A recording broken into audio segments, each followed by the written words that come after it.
Alright guys, welcome back to Crisis Intervention. I had your test marks. Some of you did fairly well, some of you not so well. And here are your results. Chris. Nice. Alex. Yep. Oh, what did you get? Jesse. Oh, that's not a bad mark. You get 100? Almost, you got 80%. Oh, I got 100. Okay. Nice. What did you get, Jesse? Jesse, how you doing? I did alright. I mean, it's just What's a up? test, right? I could just make it up another time, right? What'd Yeah, you it's get? just a test. What'd you get? 20 out of 50. You know, Alright. That You heard is it right, I zero, can- I guess. yeah. Alright You're right, students, you can always so after the class, if you guys have any questions about your test, come and approach me and maybe we can figure something out. Have a good day. Alright, thank you. Alright, have a good day. Thanks. Have a Have a good good day. day. Take care. Have a good day, guys. Hey man, I've got a question about my test. Yeah, absolutely, Jesse. I was actually going to talk to you. Your grades aren't looking so good, but I think if you put the right amount of effort into it and you study hard for the next two tests, you might have a chance of passing the grade. Alright man, yeah, I just want to make sure that I'm gonna be able to pass this class, you know? For sure. Maybe do some after study. Absolutely, I'd be testing more or than something. willing to help you. Cool man. Have a Alright. good day. Thanks man.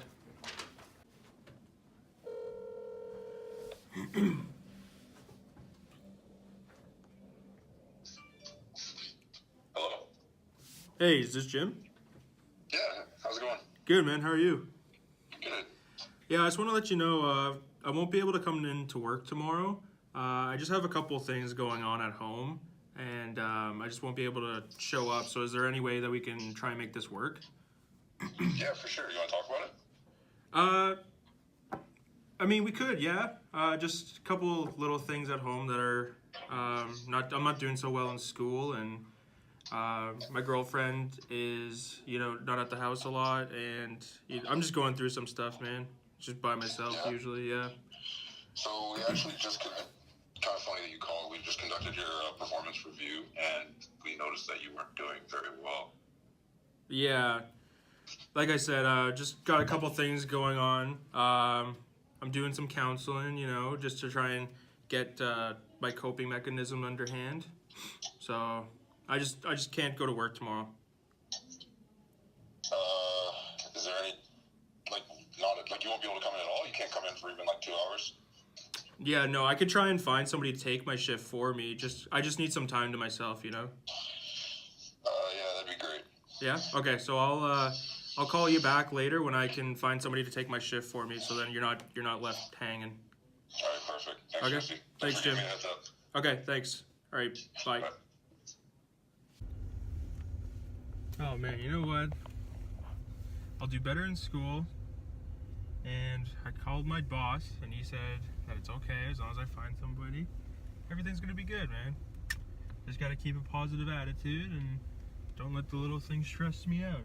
My teacher even said that he'll try and find me a tutor or something to help me with my test, and we should be good. It's gonna be a good year. It's gonna be a good year. Yeah. Everything's gonna be just peachy. Just peachy. Yep.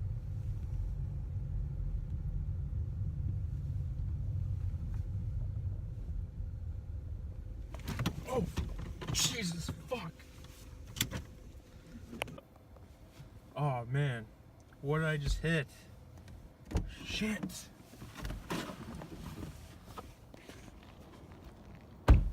Oh, fuck. Oh, man, that's brutal. But, hey, like I said, don't stress the little things. I mean, it's not that bad. I got a buddy that works at a auto shop that you could probably take care of that for me.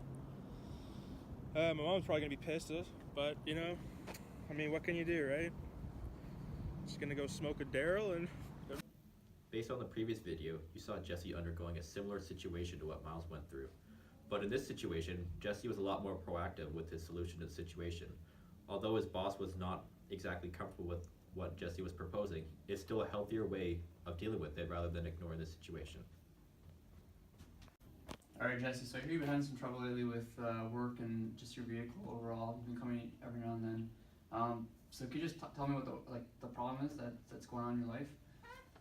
Yeah, just the problem is, like, I got a really crappy mark in school for my test, and then I also just got a call from my boss to, like, come to work, and I had to get somebody else to come in for me just because I'm dealing with a lot of stuff at home. And then I just recently, like, crashed my car in the parking lot, so it's been kind of hell right now. I'm glad you came in, Jesse, because sometimes when you deal with crisis, if you can't handle it in a certain way, then things kind of build up. And it seems from what we're looking at right now, you're dealing it with properly. But And is there anything else that's going on besides what you've already mentioned? Just some financial troubles at home. Okay. You know, I mean, not going to work right now, I'm losing some money income. I live with my girlfriend, and I have to pay for her too because she's off on disability. So Okay. just pretty stressful stuff right now. And trying to do school at the same time, it's just not working. Okay. So financially, do you have like a budget going for you, or is maybe we can help you out to form a budget if you? Yeah, that would be great. I'm open to options because right now, especially with my car repair that I just have to fix, it's like $1,000, and I don't have that money right now. For sure. So, And you're open to bring your financial financial problems to us. Yeah. And you're willing to share the information. Yeah, man. Yeah. Okay. And you don't owe any money elsewhere? I do have student debt from being in Student debt? school, but Okay. that's about it. A credit card, but that's. well, Jesse, you're following our plan pretty effectively, and it seems like it's working out for you. Although the situations seem to be a little bit stressful, you're handling it the right way. So keep following our plan, and we'll keep in touch, man. Yeah, sounds good. Work Thanks, out. man. Thank you. Thanks for coming in, Miles. Hey Jay, how's We it going? appreciate it. Alex? So what's going on in your life? We know you've been having a tough time lately from what you've briefly mentioned in email. What's going on? Can you tell us what's going on? I don't really know where to start. It just seems that my life's kind of falling apart. My grades aren't there. Lost my job and everything. I just feel at this point things would be easier if I wasn't around anymore, honestly. What was the order in which it came? What was the first thing that happened in your life that was kind of like the tipping point? And then from there, it kind of kept going. Well, I mean, if we're talking recently, it would probably be my marks. School for the past year or so hasn't been going well for me.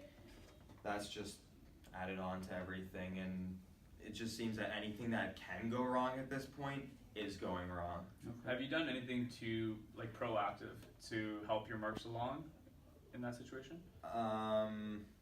I honestly can't say I've done any thing too crazy like go seek help or anything. It's just I'm so overwhelmed with everything right now. All I want to do is just lay down and just do nothing. I don't have the motivation to really do work, if that makes sense. Absolutely. Besides from the marks wise, now you're struggling with financially as well.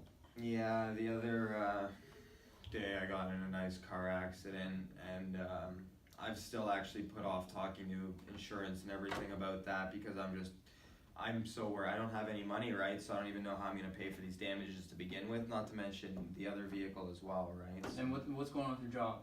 I lost it. You lost your job? Yeah, I got a call one day and wasn't happy with my performance. So Now, have you looked into budgeting and things like that that can assist you along the way? I don't know how I'm supposed to budget when I don't even have any money to begin with. So it's just everything's crashing down on me right now, guys. So Well, what we can do is we could actually just bring forward what you need to pay off, as well as we can help you find a job. We can touch up your resume, see what's going on with that, and help you get that job so you have the income coming in. And I mean, the budget doesn't have to be anything huge, but we can look at what you need to spend money on for essentials, and then what you need to spend money on in order to get you back afloat. And that way you know where your money needs to go once you get that job in place. And there are financial aids that can help you get some money, just kind of kickstart that. That way you're not relying off of money that you don't have. We have the number here for Distress Line. If things still aren't going the way you need them to go, we just need someone to talk to outside of Jake and I. I just hate making other people's or my problems, other people's problems, right? Sure. It's hard enough to even come to you guys in the first place. Now, right? I can't say that we fully understand the situation because we have not been in the situation, but we do know what we have to offer and how we can help and assist you along the way. So if you're more than willing to, we'd be more than happy to help you and take you along and understand your situation to better help you. Alright guys, I appreciate it. I'll have to go home tonight and think about a few things. Sure. You have our number, we can give you Yeah. more numbers, for the distress line. If you just don't really wanna contact us, you need a quick call to someone, they can help you 24/7, Yeah, we can give that to you. I appreciate that, guys. Thanks for coming yeah, it was nice talking to you guys. Very much. See you next time. So based on the video you just saw, here are an additional couple points that you would want to avoid when you're a crisis intervener. So you don't want to say stuff like you shouldn't have overspent. Instead, you'd want to say you're not alone, because you don't want to put blame on the person who's already in a crisis situation. You want to be more there to listen and kind of lend support, kind of show them options that they have available to them. You also don't want to say, I totally understand, when you don't, because every situation that an individual experiences will be unique to them. You may be able to understand along the lines of what you, based on your own personal experiences, but you will not be able to completely relate to what they are going through. You also don't want to say that you hope that they learn their lesson. So, phrases such as this seem to put blame on the person, and like it's very negative towards them, and you want to be there as a positive role model and kind of lend your support to them. You also wouldn't want to say something like, let's grab dinner, drinks, and or coffee, because stuff like this requires spending money, and when somebody's already in financial troubles, spending money like that may put them into further stress. You'd want to say something like, let's come over and I can cook you dinner, and then we can talk about it there. You would want to avoid when you're a crisis intervener. So you don't want to say stuff like, you shouldn't have overspent. Instead, you'd want to say, you're not alone, because you don't want to put blame on the person who's already in a crisis situation. You want to be more there to listen and kind of lend support, kind of show them options that they have available to them. You also don't want to say, I totally understand, when you don't, because every situation that an individual experiences will be unique to them. You may be able to understand along the lines of what you, based on your own personal experiences, but you will not be able to completely relate to what they are going through. You also don't want to say that you hope that they learn their lesson. So, phrases such as this seem to put blame on the person, and like it's very negative towards them, and you want to be there as a positive role model and kind of lend your support to them. You also wouldn't want to say something like, let's grab dinner, drinks, and or coffee, because stuff like this requires spending money, and when somebody's already in financial troubles, spending money like that may put them into further stress. You'd want to say something like, let's come over and I can cook you dinner, and then we can talk about it there.